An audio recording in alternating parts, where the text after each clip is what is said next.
So if you are not sore or have a muscle pain the day after you work out, that workout was failure. So that's a great question because an athlete like me, I go till I say, woo, I'm done. So I would say it's not sort of as a failure, but well, yeah, I kind of got to say it's a failure just because how I train. I train till I can't go no more. So if I'm not sore the next day, well, yeah, if I'm not sore the next day, just a little bit, so it got to be some type of soreness. And that will lets me know if it was a failure or not. Yep. False. I don't believe that. Why? It's different type of workouts. You know, some workouts target hypertrophy. That's where you want to be sore, right? You want to kind of break down the muscle fiber. Some workouts is for CNS, where it attacks more the central nervous system, such as max days. You're not really going to be sore if you do a big numbers, but you're going to be kind of fatigued from the load. And then you got workouts that's kind of like fast twitch, where let's say you take a certain weight, but you lift it as fast as possible. You're not going to be as sore as a hypertrophy workout. Hypertrophy workout is made to keep you sore, and then CNS is different. So it's different, how would you say, methods to working out. There's different methods to working out. It's not one way. Not necessarily, no. Why? You can still gain a lot of strength and fitness comes from your nervous system rather than your actual muscles.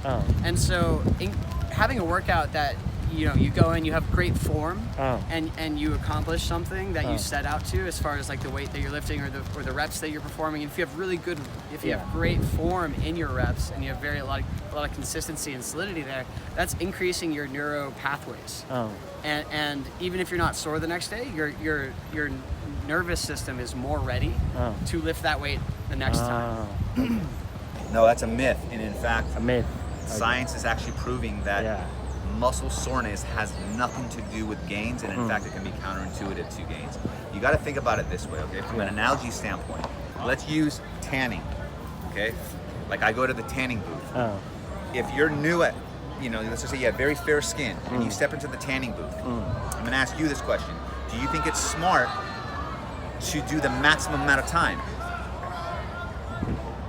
No, it's usually not required, and the reason why is because you'll get burned. And not only will you get burned, right, you will not be able to go in there as soon as the person that takes it moderately. So if I'm in there and I go and let's just say 3 minutes out of 8 minutes, because the one I go to is the maximum 8 minutes. I start at 3 minutes. Well, a few days later, because I'm not burned, right, I can do 4 minutes. Then I can go 5 minutes and so on. So if you look at the pattern, the person that did 8 minutes up front, even though they'll get dark 1 week later, not only do they have to suffer through pain, but they're not going to be tanning as frequent as I am. So now let's switch that analogy back to weight training. A person that is able to be more frequent will most likely develop more gains towards their goal.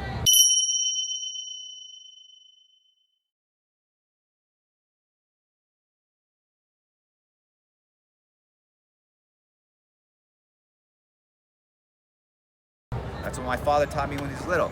He said, Michael, there was a woman that used to milk her sheep, and the sheep was a baby. So the woman had to walk up 100 stairs in order to do her job. The thing is, the sheep couldn't make it. So every day, the little girl had to walk up these stairs. Well, by the time the girl was older, the sheep weighed 300 pounds, but the girl was able to take the sheep up. And the reason why is because the girl didn't start with 300 pounds. She was frequent and consistent with the sheep. So as the sheep progressed, so did her body's ability to adapt to it. So adapting to stress is the key.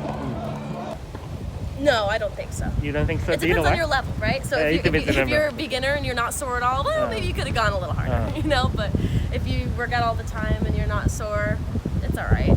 You're still making it happen, Your body's gotten used to it. Sure. Yeah.